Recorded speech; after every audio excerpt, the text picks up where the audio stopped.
Going on, everybody? We are back. We got episode number 63 of the Club and Sub podcast. Tonight, we're going to break down UFC Vegas 35. We got Edson Barboza taking on Giga Chikadze, our favorite here.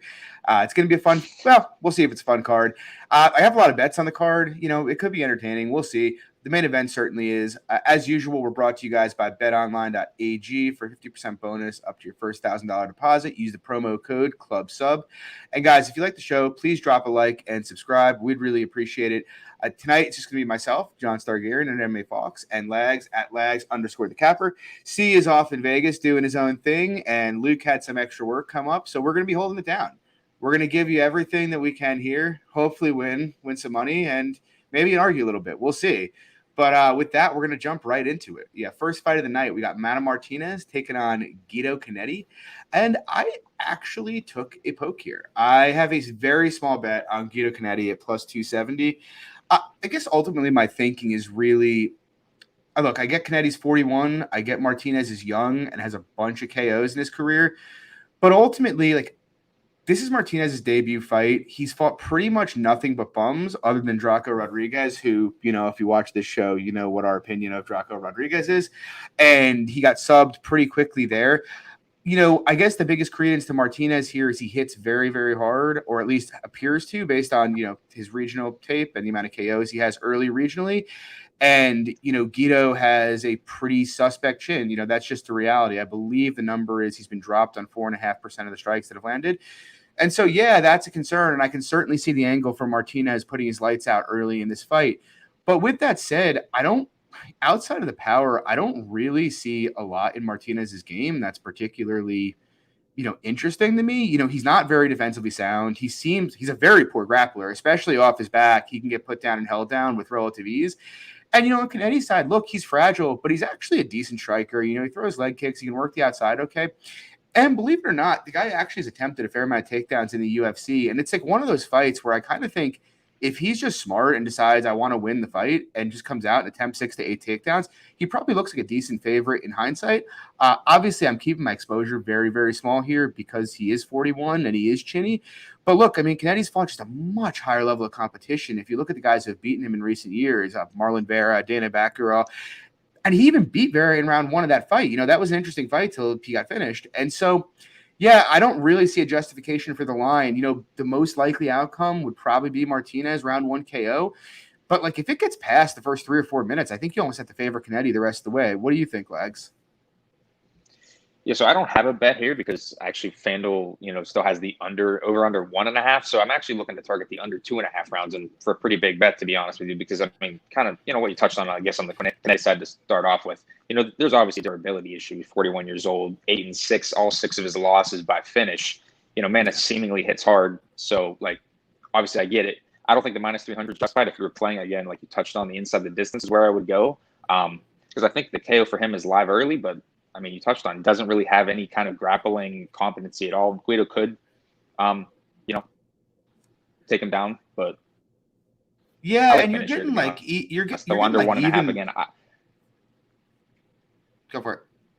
Go ahead. You're getting even money. Okay, so I was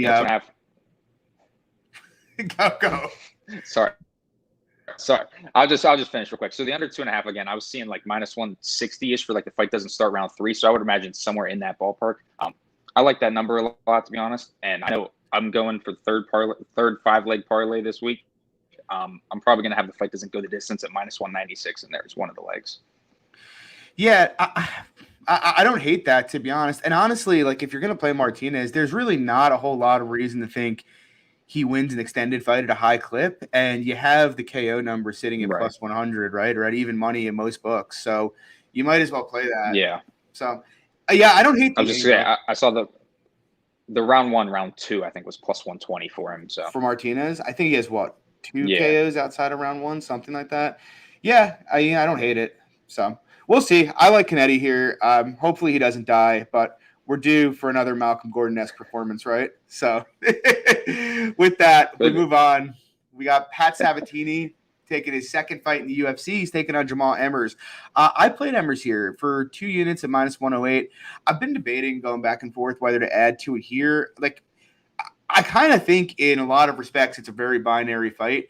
Um, I don't really see a scenario where Sabatini can hang standing for an extended period of time in this fight, in my opinion anyway. I actually rate Emmer's striking, pretty highly. And if you actually look, he actually outlanded Giga Chikadze, who we'll get to obviously later in this card, at distance in that fight. Emmers he's been gradually improving the striking. And so the real question is, obviously Sabatini looked excellent on the ground against Tristan Connolly, and that's clearly where his bread and butter is, jiu-jitsu. Can he get Emmers down? And if so, can he hold him there? And I'm just not really sold he can. You wouldn't shock me if he landed a couple takedowns. Obviously he's going to be aggressive in pursuing them, but Emmers is a very good wrestler himself. And he also has very good jiu-jitsu. And, there's not a lot of tape of Emmers on the ground, pre-UFC, but when he has been there, he hasn't had much of an issue working up, and he seems very defensively responsible. Just, it's one of those things where, given how wide it is on the feet, I feel like I've seen enough regionally to feel pretty comfortable that he can get up here, especially knowing how his offensive grappling is. And also just, he's fought a much higher level of competition than Sabatini has here. And so, yeah, I mean, I like Emmers here. I think he's about 65% personally. I just, again, look, if Sabatini can just take him down at will, then yeah, clearly he's going to look, hindsight, huge value. But I don't really think there's a lot of reason to suspect that, especially when you see, how he struggled, especially early in fights with guys like Sherrard Blackledge to hold him down. Later in fights, he breaks people, but Emmers has good cardio and he's much bigger. So I like Emmers a lot here. What do you think, Legs? Yeah, that was a good point you touched on at the end with Emmers having good cardio. Really, Sabatini fade late. And that's, I like, Emmers a lot in the spot here too. But, I kind of think the line's about right, that minus 150 line. I like that line you got on props to you, that minus 108. But yeah, I think the line's roughly about right because I think, on the feet, it obviously solid edge for Emmers. But, on the ground, I think there could be just some hairy scrambles that Sabatini could cause, because he has a solid jiu-jitsu game. So I think the line's about right. Rooting for Emmers here. If he has a solid IQ, doesn't fuck this one up. I think you should be able to keep the standing on the feet. Yeah, so I'm going to stick with you coming up here, Lags. We got JJ Aldrich taking on Vanessa Demopoulos, the former stripper, coming in and making her her UFC debut here. Exciting times. I was going to say, shout out to Paul Shaughnessy. I think he put a tweet out about her Tapology pick up there with William Knight and Makwan Amir Khan is like legendary status, which for sure it is. But this fight, I don't really have much to say, to be honest. I think JJ Aldrich minus 350, that's wide for me. I don't know who anybody who's really touching that. I don't think you should be parlaying her at that. JJ by decision minus 180. That seems right. I don't really have much of that. I think it's just her sticking on the outside, sticking and move, and Demopoulos doesn't really have any striking defense. I think this is, an easy opportunity for Aldrich to double up on volume to a decision. Yeah, I'm not even sure if it's wide, to be honest with you. I honestly, if the line came in past minus 300, honestly would think about laying it with Aldrich here. I like Demopoulos' game, to be honest, for a WMMA fighter. She is very aggressive, obviously, on the feet. And obviously, when it comes to her grappling, I don't want to say it's very good, but it's very opportunistic, and she's always hunting to, finish the fight. It's something you want to see, an aggressive girl like that in the UFC. The difference is just the step up here is gigantic. We saw her struggle pretty much everywhere with Lupita Godinez, and I like Lupita Godinez, but I don't really think she's near Aldrich's level on the feet yet. I think at distance, Aldrich does pretty much whatever she wants here. She's got an 8-inch reach advantage. I think she can touch her literally anytime she wants. And even on the ground, Demopoulos is a bad wrestler, and the few times Aldrich has been taken down in the UFC, she's got a pretty good get-up game. She rarely gets controlled for long, and so given that Demopoulos' game is so reliant on pulling guard, I can't really see her dominating the grappling. Obviously, if she does, she looks like hindsight huge value, but I'd be very, very surprised if that happens. I'm obviously not going to lay the minus 400 in a WMMA fight, but there is a very real part of me that thinks if Aldrich was hindsight 85%, I wouldn't really be that surprised about it. I actually I've considered playing the under 2.5. It's plus 260. You're gonna join Z, aren't you? On the inside of distance. I don't know if I'm gonna join him, but I've thought about it because it's if you think about what Demopoulos is gonna do, she's not gonna have a tepid fight. She's gonna go forward and get punched in the face a lot. Aldrich hasn't finished anybody, but she hurt Barber on the feet. She does have pretty sharp striking, and so I think her knocking her out is in play. And even on the other side of it, like I touched on in the beginning, Demopoulos is always looking to finish the fight, and so it is going to be probably a pretty high octane fight. I don't know if I'm going to do it or not, but I actually think it's interesting, especially, given that Demopoulos is kind of, as Luke would say, one of those anomalous fighters who, always just makes weird shit kind of happen. So I think it's an interesting spot. But moving on, we got Dustin Jacoby taking on Darren Stewart. Lags, you got anything here? So I was looking real quick on that last fight, actually. The under 2.5, if you want it on FanDuel, is plus 280 compared to it looks like everywhere else has got plus 260, plus 225 in spots. Yeah. I mean, there you go. It's not bad. It's not bad. So I would say similar to the last fight we just talked about. I think this is another weird fight, just a weird all-around like pass fight. Like on paper, it seems like maybe Darren Stewart would be a good dog play, like plus 150. Like you got that wrestling upside, but do I think he's going to wrestle efficiently, like at a high volume here? Not entirely. So I think Jacoby's dangerous on the feet. I think Stewart's fairly fragile on the feet, like we saw in the first Eric Anders fight, to be honest. I think the line's about right. I don't really have any opinions. I think the under could be sneaky good, but again, another pass because I don't think these guys are too super aggro. Yeah, I mean, I'll be honest. I've been toying with playing Jacoby. It's just like I don't want to say I was anti-Jacoby when he came into the UFC. I'm just so skeptical of like similar to a guy like Clay Collard who went into boxing, like someone like Jacoby who went into kickboxing, and we saw his grappling exposed to some extent last fight by Cutelaba. But what was interesting there was Cutelaba landed 9 takedowns in that fight, which is a wild number considering his gas tank. But he only managed to get 4 minutes of control time in the fight, which I think was almost equally interesting. Jacoby's actually shown, I don't want to say he has an elite get-up game or anything like that, but some competency in the defensive grappling in this stint in the UFC, which, I would say wrestling is Stewart's best path, except Stewart's a terrible wrestler. And it seems like whenever Stewart does wrestle aggressively, he always finds himself on the wrong end of it. It's just like you look at the Anders fight last fight, he somehow gets controlled for 8 minutes when he's the only guy that lands a takedown in the fight. It's just almost unbelievable. And so, yeah, I mean, Stewart, I guess, has a grappling-based path. Like I said, I don't think he has the cardio to do it for 15. I don't think he can control Jacoby on the mat. And so standing, it's like, yeah, Stewart hits hard. He could finish him. But I really think Jacoby's a class above as a striker. The Grishin fight concerns me somewhat that he got out-volumed by Grishin. But, Grishin had 40 fights in his career. The guy's been around. He's fought a lot of high-level competition. Stewart just – the best thing I can say about Stewart is he can be aggressive at times. But I just don't really – short of a knockout or, a weird fight where he could land a couple takedowns and maybe grind out like the right sequencing and win a fight, it's very hard for me to see him winning a fight that goes to a decision. I actually think Jacoby has the higher finishing upside here. Like I said, I haven't played it, but I just think Jacoby's a superior striker, and I don't think the gap in the grappling is nearly as wide as it is on the feet. So, I don't know. I don't think Jacoby might as well. Yeah. So not to mention also, John, Grishin's also a much bigger guy than Stewart here. Stewart going up a weight class here. It's going to be super undersized, I would say. Right. Well, I mean, Stewart went up a weight class, and Grishin fought at heavyweight the fight before he fought Jacoby. So, yeah, you're 100% right with that.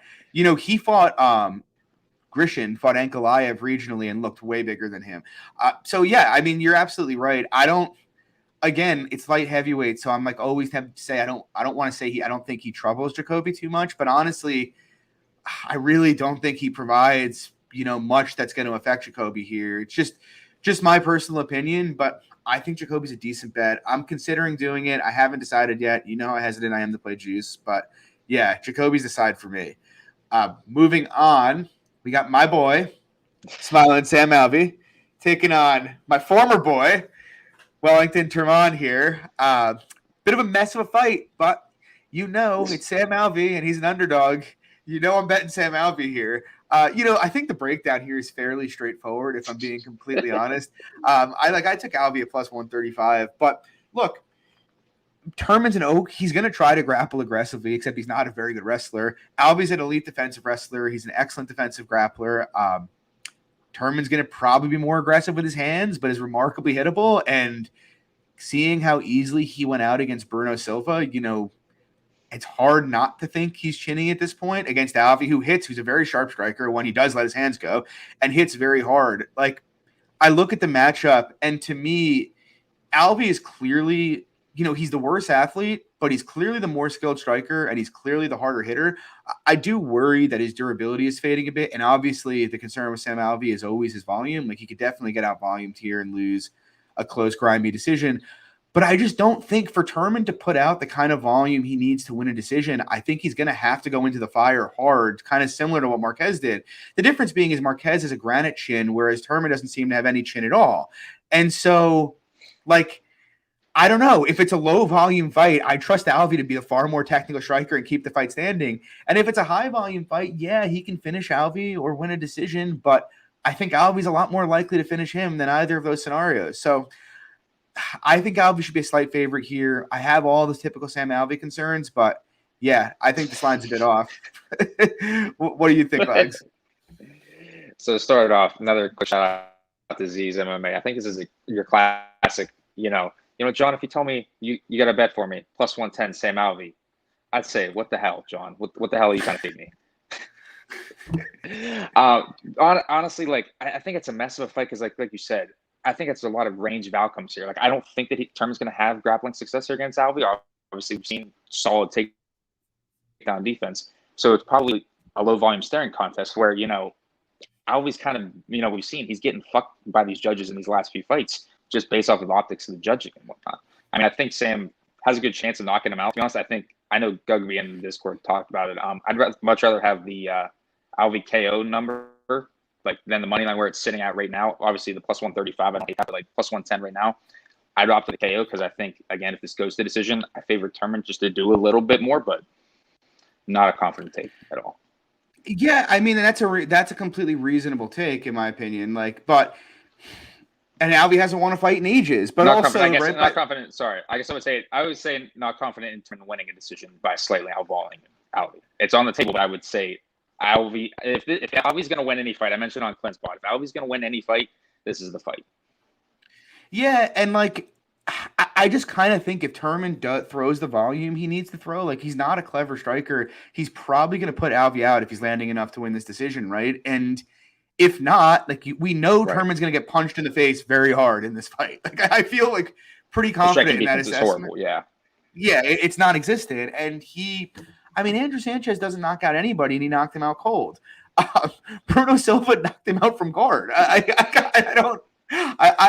I have to go with Alvey here. I don't feel great about it. I never feel great about it, but you got to trust what you trust. Moving on, Lags. We're going to start with you here. I think you have a bet here. I think you have a bet in the next two fights. I do have a bet here. We have Abdul Razak Alhazan taking on Alessio Di Chirico, Monzo, as they say in Italy.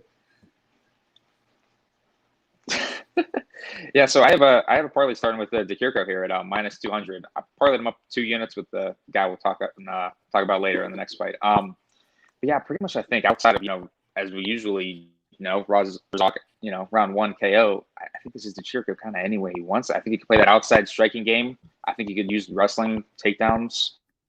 I mean, I know he moved to elevation for this fight camp, but is his cardio going to improve really in a few months? Not really.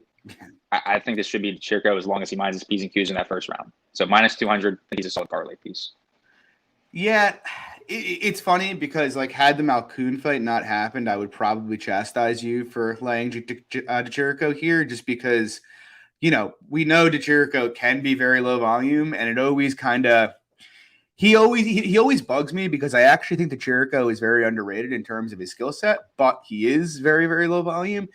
But with that being said, we did just see the Malkoun fight, and we saw Malkoun land 1 million takedowns. And to be honest, I think that's probably going to trick people into thinking Jacob Malkoun's a good wrestler. I don't really think he is. I actually think Di Chirico is a significantly better wrestler than Malkoun is. And so it's one of those things where, kind of to your point, the worst case scenario is Di Chirico doesn't wrestle at all, and they're standing, and it ends up being kind of a low volume. Obviously, the worst case scenario is he gets knocked out. But in the event he doesn't get knocked out early, in the event he doesn't get knocked out early. Yeah, obviously, yeah, if he doesn't get blasted early, yeah. If he doesn't get blasted early, I guess he could potentially give away a low volume decision. The thing is, I just don't really see Razak outlanding him, to be completely honest. Maybe you could have close rounds, but I think at worst, it's 50-50 on the feet. And even there, I'd slightly lean Di Chirico anyway. To be honest, on round winning, I'd lean Di Chirico pretty heavily. And then you factor in the fact that he probably has a minus 400, minus 500 path to victory if he wrestles here. It's like, I can't hate on the parlay. I don't have a play on it personally. I probably would. I was hoping it would get down to like minus 185, but it's up to minus 230, so I'm passing. But I totally get it. I think the Chirico, as long as he stays safe early, should be fine here. Moving on, I'm going to stick with you again here. We might have a little disagreement here. We got GM3. We do. Coming back, taking on Mahmoud Muradov. What do you think here? So this closes out my parlay with the Chirico. And I know you're gonna hate it, your boy GM3. But yeah, closes out the parlay, 2 units minus 118. For me, it's like I think Muradov has a ton of advantages here, obviously, in the fight. As long as he keeps his fight standing. Like for me, it's like a lot of GM3's wins in the UFC, as we've seen, it's like guys that he's able to capitalize in their game. Once either they slow in the fight or just a lapse in their IQ. Trevin Giles, Deron Wynn, and then in the last fight, Bartosz Fabinski, a guy that we knew he's just gonna grind. GM3 sub plus 290. Again, perfect spot because that's a tailor-made opponent for GM3 to go on and get a finish. Whereas, again, Muradov, I think he keeps his standing. I think he's able to find a knockout. But my issue, kind of, we were talking about this right before we went live. I don't mind the over 1.5 at minus 135. You know, Muradov isn't super aggro in the finishing. You know, he likes to play for a little bit. You know, really, you know, get the cardio going late. But yeah, I don't mind the over 1.5 minus 135 and the KO minus 150. Yeah, I mean, I don't like him as a parlay piece, obviously. But I'll be honest, this fight's making me fucking sick to my stomach here. Kind of what I said to you before we went live. Like, it's making me sick because, like, I really, really, like, don't think I do not think in any world GM3 should be plus 450. Like, I think that is fucking mad. But I think he's going to get his fucking ass kicked here. And so I'm sitting here and I'm like, well, I struggled to cap Muradov past 70%, but I also think the most likely outcome is him beating the shit out of GM3. But if I cap Muradov at 70%, I kind of have to play GM3 here. And so, like, I'm sitting here hemming and hawing, hoping the line blows up to plus 500, because at that point it's just like, whatever. I'll sprinkle on it and I don't care. I guess just the way I look at the fight is, look, I mean, the bottom line is we know Muradov's a better striker. Considerably better. He's got better footwork, better cage work. You know, his volume's a little bit more reliable than GM3's is. You know, if this fight stays standing, you got to favor him pretty heavily. I will say I do think GM3 is a underrated striker, to be honest. Like, he's kind of treated as a guy who's a dog shit striker, probably in part because, you know, him getting viciously knocked out by Heinisch and Hamzat. But I don't think he's very good defensively, but he actually does throw decent volume on the feet, and he's actually, you know, his metrics are pretty good. I actually think his combination striking is not bad when he lets his hands go. Like, he looked pretty good on the feet in the Anders fight outside of when he got hurt. But yeah, I mean, I have to favor Muradov significantly on the feet. The real question is really kind of the grappling. Like, we still have the grappling question with Muradov that hasn't really been answered. He's got good takedown defense. We've seen that. We haven't really seen anybody, though, really just decide. Like, even Sanchez, he only attempted 2 takedowns. We haven't seen anybody really just be hell-bent on trying to drag the fight to the mat. And GM3 is the guy who will do that. Can he get it there? I don't know. Maybe not. Like I said, Muradov has good takedown defense. If he gets it there, is he an insta-sub? I don't think so, but again, I don't know. But I just think it is at least competitive enough on the feet, combined with the grappling question mark, that I can't put GM3 or Muradov past 70% in this spot. So yeah, I'm probably going to end up with a bet on GM3 again as a plus 450, and when he gets decapitated again. Check our cops thing in the chat. Maybe I'll do a shoey on the pod next week if he gets finished in the first round again. How about this? All right, we have a shoey bet. John, he gets finished in the first round. You do a shoey. If Muradov gets subbed in the first or second, like, actually, you know what? He gets subbed. He gets subbed because my parlay will lose. I will do a shoey. Deal. That seems fair. Yeah, so I'm going to probably end up with money on GM3. I don't like it. If you don't want to sweat, and if you want to keep your money, probably don't tail it, to be completely honest. But I just feel like my hands are tied here. Just the way I bet, to be honest. Like, if I put a percentage on something and I'm seeing what I think is 10%, I have to take the poke. Yeah. Fair. But moving on, we move into what I would like to call the start of the dog shit portion of the card. This is the We got a fight from the Ultimate Fighter here. We have I'll stay with you here, Lags. Andre Petrosky taking on Michael Gilmore. This is gross. It is low level. Nobody wants any part of this. That's the thing, because I went into this taping. Do you want some part of this? You know what? No. I really don't want any part of this. I went into taping thinking this. I was like, you know what? I mean, he gasses so hard. How is he minus 500? Like, what are we getting here? Like, I mean, if he doesn't finish in this first round and a half, 2 rounds, what are we getting out of Petrosky? But you look on the Gilmore side, and it's like, holy shit, man, this guy is horrible on the ground, horribly positionally. That I think that Petrosky probably can handle him any which way he wants. Obviously, this is a fight that I don't think laying juice is great. I think the under 1.5 minus 135 was where I would target. Or I know FanDuel has Petrosky round 1, round 2 at minus 185. That's another line I'm looking to throw in that parlay as well, because I think this should be fairly easy work for Petrosky, getting him down, either pounding him out or finding a submission. Yeah, I mean, I agree with you. I was chatting with somebody on Twitter earlier today who was like trying to make the case for Gilmore, and like kind of going into tape, I was kind of in the, maybe I should, maybe Gilmore's got value.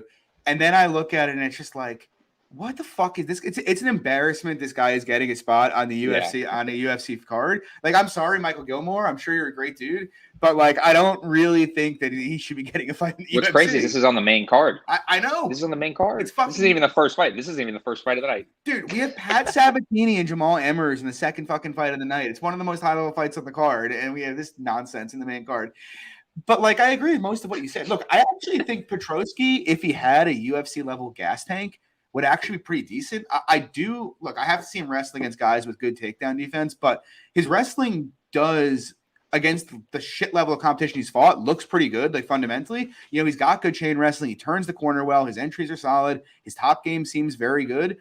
He is a skilled guy. But I would say one thing real quick. I don't think his striking is all that great either. That's another thing I noticed. He just seems kind of like, I don't know, like just uncomfortable on the feet. Just like he's just trying to bum rush and just like I said on Clint's pod again, like completely like can't think of it. Like bully them to the ground. That's what it was. Just absolutely just man. I mean, he's just like a brute strength guy. But at this level, your striking really doesn't even need. Even at the UFC level, your striking just needs to be good enough to set up takedowns, right? But right. Yeah, I mean, I agree. Watching the way Gilmore got subbed by, like, he made Urbina look like Demian Maia. Like, it's funny because that was the first. We'll get to Urbina shortly, but that was like the first fight I watched. I was like, maybe this Urbina guy's a crafty grappler. He's a dog. No, he is not. He made Urbina look like Demian Maia. Urbina's jiu-jitsu did not look very sound there, and like, we've seen it regionally with him too. I mean, Gilmore is a terrible grappler. He would be getting subbed. He probably gets subbed by brown belts in the gym a fair amount. I agree with you. Petrosky should pretty much do whatever he wants to him. He should be able to take him down almost instantly and finish this fight. But again, you're paying at this point, it's an 85. Our boy Jonah, I believe, took him at minus 300, if I'm not mistaken. And I don't really mind it really there, because I do think he is going to finish this fight fairly early, fairly quickly at a fairly large clip, and probably could even win a decision by riding at top time. But I don't want to lay at minus 550. You need to be sure he's 90% to lay chalk or think about anything. And like, if he doesn't get him out, you're going to be sitting there sweating your fucking tits hard off. Yeah, it is not going to be very fun. Again, like I think the round, if you have FanDuel, I think the round 1, round 2 minus 185. I think that covers a large portion of his finishing equity. And then it's been going. What's crazy to me, it's been going down. I was looking at it earlier in the week. It was minus 205, and it's been going down. I don't really understand that, but minus 185 is where I would target it. If you don't have FanDuel, I would target the under 1.5. I mean, but again, like, I don't even know if that's outrageous, because it's like I do sort of think he finishes this in the first round like 55, 60% of the time if he wants to, right? So I don't know. I can't. You guys know me. I will throw fucking shit at the wall when it comes to underdogs and see what sticks. I am not willing to throw this shit, though. I will not touch it. Just not for me. Moving on, we have the Motown Phenom making his return. It's been about a year and a half off, taking on Daniel Rodriguez. And I bet Kevin Lee here. I'm a huge Kevin Lee fan. I have been for ages. Look, He had double ACL surgery, and so that's obviously a big concern. But I'll be completely honest, without the ACL surgery, I'd probably be max betting him here. I get it. He's going back up to welterweight. Rod clearly has a striking advantage, and Lee can be hurt on the feet. But Lee knows what he needs to do. And, from what we've seen of Rod on the ground, like I was confident Preston Parsons wouldn't get top time against him because Preston Parsons prioritizes submission over position when he does get down and just isn't a very good wrestler. Lee's a different breed from anything Rod's seen in his entire career. And unlike a guy like Parsons, Lee's top game is very control-oriented and ferocious. I just, when you saw Rod on the ground against Mike Perry in the middle of the mat, he had no idea how to get up, no idea how to work an underhook. When you saw him in round 2 get up, he gave his back up. Lee's one of the best back takers in the UFC. He does that here. He's going to get his back taken. We saw it against Victor Reina regionally too, him get controlled on the fence and then get his back taken from giving his back up to get up. I just more or less think that, unless Lee is incomprehensibly shot, he's going to get takedowns here. He's going to get top time and he's going to hold Rod down.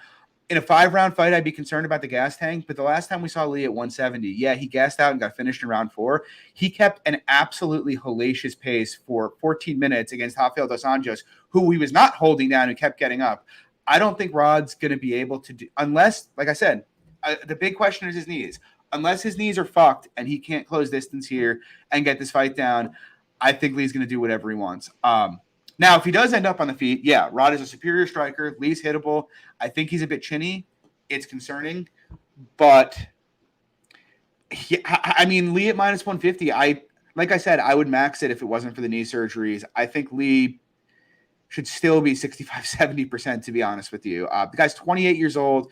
ACLs people usually recover from. I like Kevin Lee here. I'm only on him small. I have 1.5 units on him, but I like him a lot. Lags, what do you think?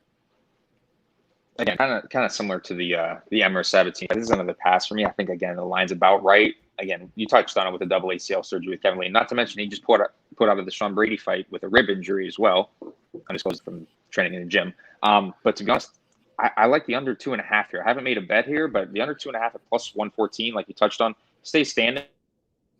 I think D-Rod has a chance to finish Kevin Lee, and obviously Kevin Lee has an insane top game that has a chance to finish D-Rod if it's met. And another interesting prop, which I think is you'll like, Kevin Lee by sub is plus 420. Don't hit it. I don't hate it. I should be getting my weed delivery hopefully before this card starts on Saturday. No bet for me. But I might be adding to the. I might have a small bet on the under 2.5. Beyond even just like what I think is a pretty massive grappling edge, in my opinion, anyway, for Lee.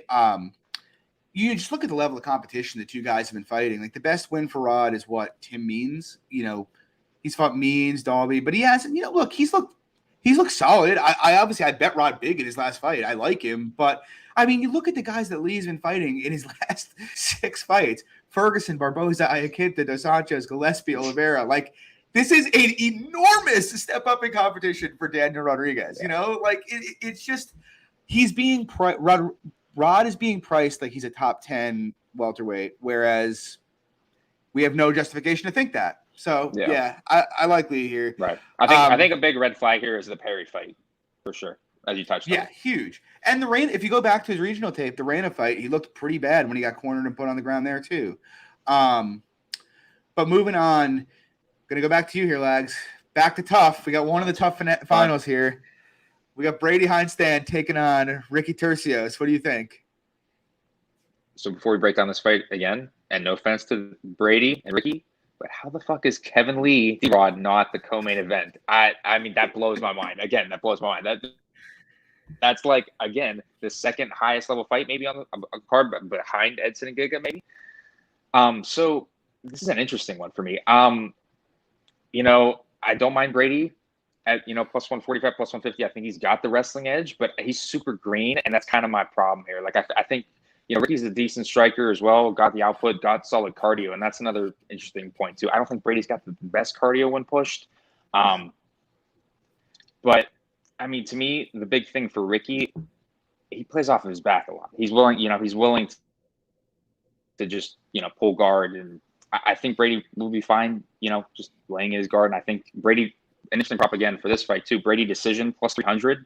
I think with the control time, takedowns, I don't mind the punt, but for me, I think he's a little too green, and I would rather sit back and watch.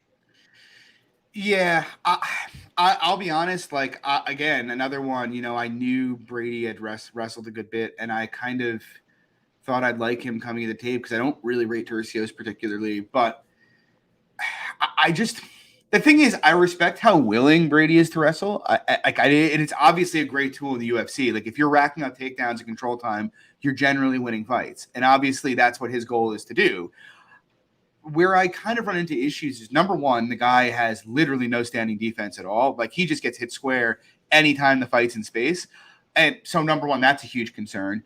Number two, I actually, for as willing as he is to wrestle, I don't think he's a great wrestler. Like I think his jiu-jitsu is a lot better than his wrestling is. Like once he has you down, he's pretty good at advancing position and gaining dominant positions.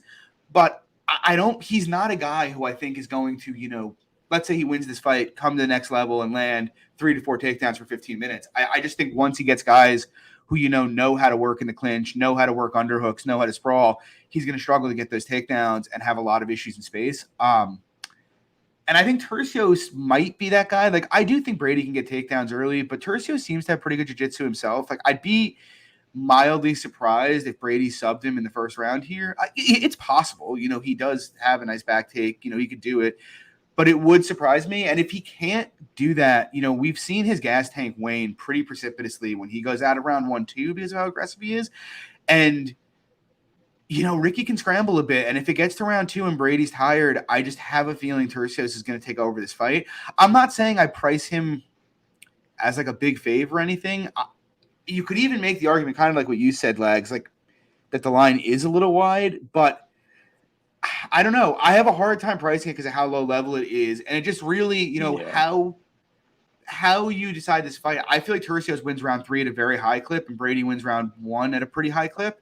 And so it's like how you price one Turcios' defensive grappling and his odds of winning round 2 really decide how, you should line this fight. And I don't feel like I have a very good read on it.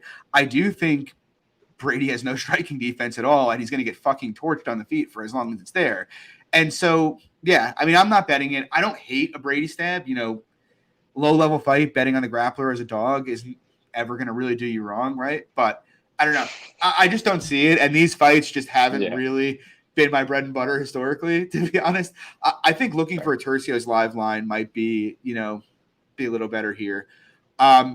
Moving on, we got Brian Battle. He's taking on Gilbert Urbina. This is, I believe, the 185-pound tournament finale for Top. Yeah, and it's another one it's funny because I went on their tapos before I'd watched either of them fight because I didn't watch the season of Tough at all. I just taped these fights. I keep meaning to watch it. I barely did either. Yeah. Well, now it's too late. At this point, we know what happens. I can't go into it now. Like we've come too far. Yeah. So. I saw on like Urbina's Tapology that he had fought Sean Brady, and I'm like, oh, gets pretty interesting. Maybe this kid can fight. No, he's not very good. He is not. He's another one. It's funny because I don't think he has like the worst offensive striking I've ever seen, but he's low volume. He subbed Michael Gilmore, which, as we touched on, is not much of an achievement, but he's low volume. I don't really think he's a very good grappler, to be honest. He's incredibly hittable. I do think he's a little chinny. When he fought Tresean in the semifinal fight, he seemed to be reacting really horribly pretty much every time he got touched in that fight. And now he is fighting Brian Battle, who, again, I also just don't really – I do think Battle's a little bit better than him. Battle's probably a bit more defensively sound. His volume's a bit more reliable. And I don't really think Urbina's got much chance to have grappling success here, given that, Battle did hold his own Trotsky in the defensive grappling. And so I think he can probably keep the fight standing. I think he's going to touch Urbina up, to be honest. My hesitancy is, again, it's so low level, and it's probably going to be a moderate tempo kickboxing match. And so it's like a Battle. I don't think he hits very hard. And with that being the case, I favor him, but I don't really trust the level. I don't know. I just don't really want to have an investment in these fights. Like if you put a gun to my head and we're like, pick a bet on the side, I have to bet every card and make the most money I can on this card for my life, I would take Battle. I think he is probably the value side. I don't feel particularly passionate about it. How about you? Yeah, again, I don't think I can add much to it, to be honest. I think, again, I like Battle here. Slight favorite, sure.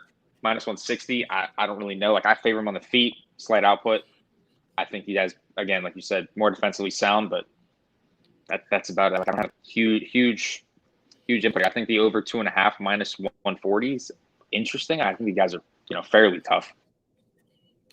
Yeah, and Harry just touched on it in the chat too, and it is worth mentioning. Battle had like a pretty lengthy amateur career where he beat Impa and he actually beat Cody Brundage as well. Not that I think Brundage is anything super good, but he's better than anybody that Urbina has beaten. So, look, Battle is more battle tested, no pun intended.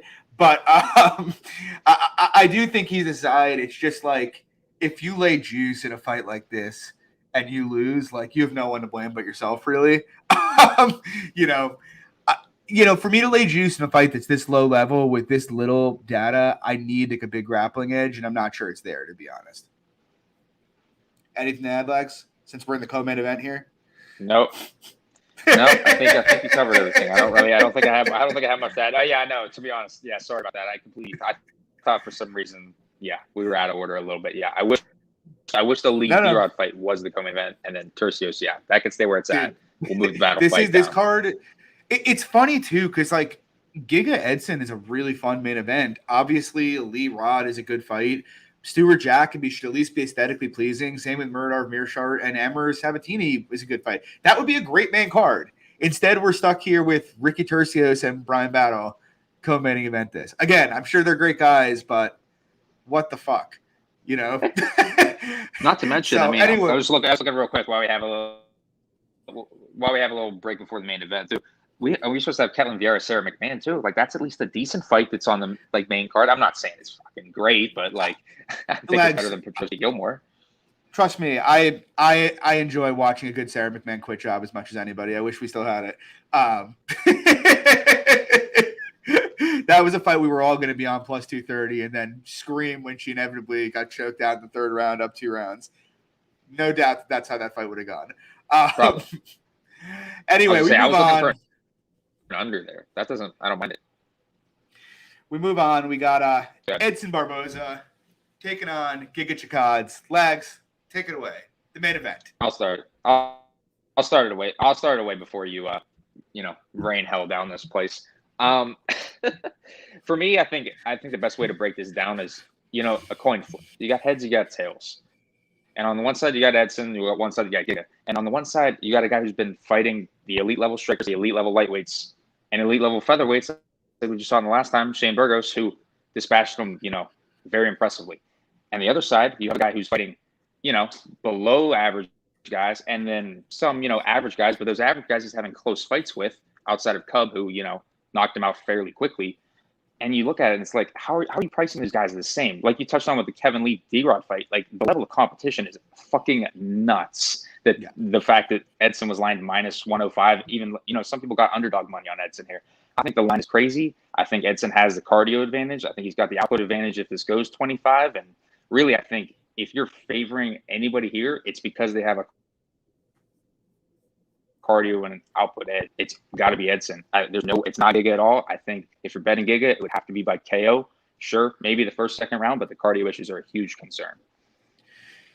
Yeah, I mean, I agree. I'll be honest, like, before I go into the breakdown, my biggest concern with the fight is it does seem like everybody is on Edson, and the line is still at least close to evens. I hate being on spots like that. Is it? What do we got? Minus 120? Yeah, it's minus. I think it's minus 125. I think it was minus 125. And I have some of that dog money. I have 2 units minus 106. Yeah, sorry. So I have some of that dog money. I've added some favorite money. I might honestly add more money. It's like, as much as that bothers me and I worry about how mushy it feels, I can't. I have to go with like what my gut is here. And look, I have faded Giga and been wrong many times. I faded him against Omar Morales.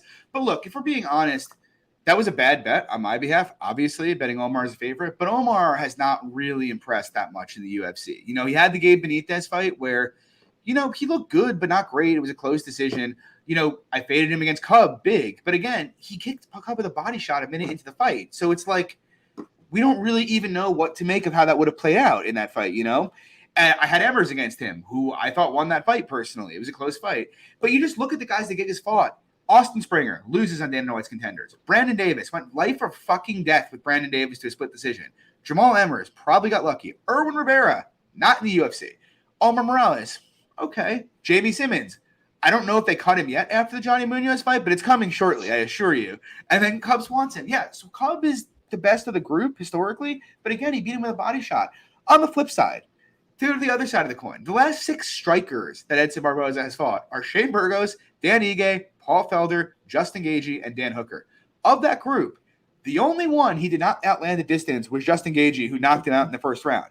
Those guys, literally every one of those guys are on a different plane when it comes to striking than everybody Giga has fought in the UFC. That's just the reality here. And so it's like, if you look at the metrics, they're pretty similar, but Edson, the tier strength of his schedule is about substantially higher. And so like, it's pretty easy to project that he's going to perform better head-to-head on the feet. Beyond that, even going a step deeper, we've seen Giga. Look, people have talked about Barboza's cardio issues before. His cardio really hasn't been that bad in years, to be honest. It's only when he's getting grappled hard, which we know is not going to happen here. Amir Khani couldn't grapple him. I'm 100% positive Giga isn't going to be grappling him in this spot. On the other side, we have Giga, who slowed down against Omar Morales in a fight where he only landed 60 strikes. That was a very low volume fight. The guy has no gas tank whatsoever. He slowed down against Davis, and he slowed down against Emmers as well. So for the first time in a long time in his career, Edson Barboza is going to have a big cardio edge, on top of which none of the guys that Giga has fought in his career do really any attritional work at all. And now he's fighting a guy who's going to rip the body constantly, kick legs constantly, and really do the kind of things that are going to grind you down. Look, I don't want to take anything away from Giga. He's a better striker than I gave him credit for coming into the UFC. There is no question about that. I just think he's fighting someone who's on a completely different level here, though. Look, yeah, Giga did well in Glory. MMA is a very different thing than Glory kickboxing. I think Barb has him covered here. I think if Barb wanted to grapple, I don't expect him to, but if he wanted to, he probably could and could have success. Between the strength of schedule, just the tape, the size, like Barb's the first guy who's really as big as Giga. The athleticism, the speed, the power. I favor Barb everywhere this fight goes, literally everywhere the fight goes. I do think a Giga KO reasonably early in this fight could happen. It is a live outcome. But if this fight crosses, the 7-minute threshold, I think he's going to get cut to fucking ribbons, if I'm being honest. To be honest, it's not even something where I would favor Giga early. I favor Barboza to win pretty much every single round, but I do think Giga's counterpunching and his kicking could take care of Edson early in this fight. I just think if he doesn't, he's pretty much fucked, to be completely honest. It reminds me a good bit of the Hooker fight, where Hooker got lined at even money with Edson after knocking out a couple of guys who were over the hill. And then Edson went in there and put him in a body bag. I think the same thing's going to happen here, to be honest. I think he handles Giga pretty much however he wants to. Like I said, I'm up to 4 units deep on him personally. I might add 2 more. I don't know. I don't think you get opportunities like this very often. Lags, are you frozen on me right now? Lags is frozen on me at the moment. So, yeah, guys, that's what I got. I think Edson should be a sizable favorite here. I have him personally close to 70%. Like I said, I'm mildly concerned about, how much public love is on him. And, we got Lags in. I'm mildly concerned about how much. Yeah, no worries. Sorry about that. I'm mildly concerned about the public love on Edson here. But again, between the level of competition, the tape, everything leads me to Edson. The only thing pushing me away is the public love. I have to go with him. I'm on Edson big. So even that, for me, like even the public love, like I don't get how the line could be this close outside of Giga KOing. I'm like, again, like you touched on, if this fight gets any longer outside the second round, like how is this close? How is this any close on output at all? Yeah, I agree. What happens if it goes into round 4? He could knock him out. Val, if he doesn't knock him out, like what happens? What do we? Yeah, He could knock him out. Again, like I said, he could definitely, if we've seen Barboza KO'd, it could happen. But we just saw Barboza go 3 really hard rounds with Shane Burgos, who, to be honest, people are going to probably get pissed at this. Even for as hittable as Burgos is, I actually think his striking is a good deal more diverse than Giga's is. And obviously his output is a lot more, and he wasn't able to overwhelm Barb with output. So, yeah, I don't see it. I really, really don't see it. I can see the KO, but for this the decision, to be, you can't buy it. I can't. Again, I'll do the same thing. I will do another shoey bet here. Giga wins it. Actually, you know what? I'll do fireball shots because we'll mix it up a little bit. Do more fireball shots. We're gonna be fucked I up will do next week. I will do two fireball shots if Giga wins a decision. Yeah, I think that's reasonable. I mean, the line right now implies that Barboza is 53%. In my mind, by the way I look at this fight, you have to put Giga KO near 40% for that to be the case. And I just don't see how on earth that's possible, to be honest with you. I don't. No. Again, maybe we look like complete fucking morons and Giga beats the shit out of him. And if he does, if Giga comes out here and outstrikes Edson Barboza over 5 rounds, I will just be like, I'll say, that's it. I'm done fading him. I'll wait till he fights Volker Max. But I'll say, that's another thing real quick. This is my first time fading Giga. I have a lot of units to make up, and I think it'll be a successful one. That's all I'm saying. I like Edson a lot here.